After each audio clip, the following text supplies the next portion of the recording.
Welcome back to The Price of Business. Already the final segment. This show was fast, fun, and even a little furious.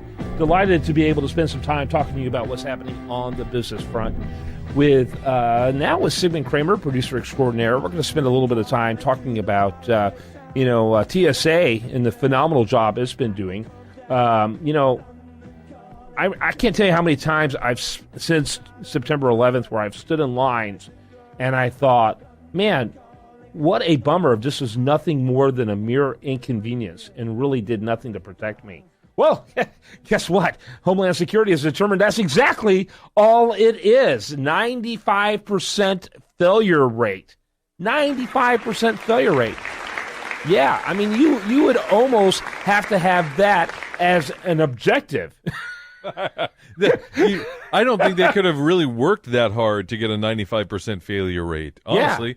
I mean, there's no way they would have ever gotten a 95% success rate. No one has that kind of rate. And so, it'd be an A+ if it, if that was not even Al Qaeda had a 95% success rate. No, none of them have. And I will say in their defense, albeit a rather weak defense, that the people, when we talk about the background just a little bit, what it is that it's basically super terrorists that the Homeland Security people put together, a team of super terrorists who are like the top 1% echelon of all terrorists out there. They were actual terrorists in terms of abilities, skills, the whole nine yards. They're not your run-of-the-mill, underwear's going to blow up at any moment kind of people. These are guys that are really sophisticated at what they do. But still, guess what? I think Al-Qaeda and I think ISIS is willing to fork out the money to have those kind of skilled people to come in to do this kind of thing. When you originally were saying that, I thought you meant that the TSA was made up of 1% of the biggest,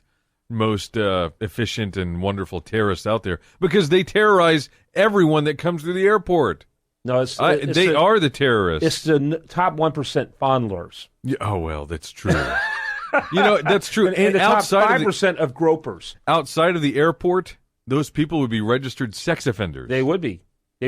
Yet you're not even getting much safety from it. You're not getting any safety. It is all. There's perception. People who've been caught. It is not reality through TSA. Check-ins, but and most of them work for the TSA. When you have 95% failure rate of the TSA agents to be able to identify and to catch or confiscate weapons, simulated bombs. I'm sorry, there's no safety out there. I hate to break the news to you folks, but when you take your shoes off and your belt off and your watch off and you have to put your change in the thing and you have to put your wallet in and then you have to hope that the damn TSA agent doesn't rifle through your stuff while you're standing there looking like an idiot, there's no safety. Yep, none whatsoever. I think it's telling that the head of Homeland Security got rid of that guy overnight. That kind of shows you how telling it is. Yeah, and now he's working at the VA. Yeah, right. Yeah, good luck on your health care there, Sergeant.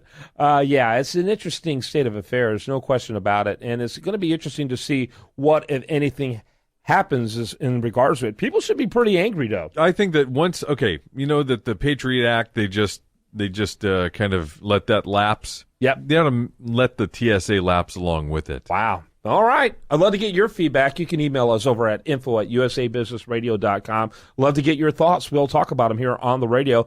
All right. When we come back tomorrow, much more for you. I do want to remind you, best content here does show up over there at usadareview.com, and you're listening to The Price of Business.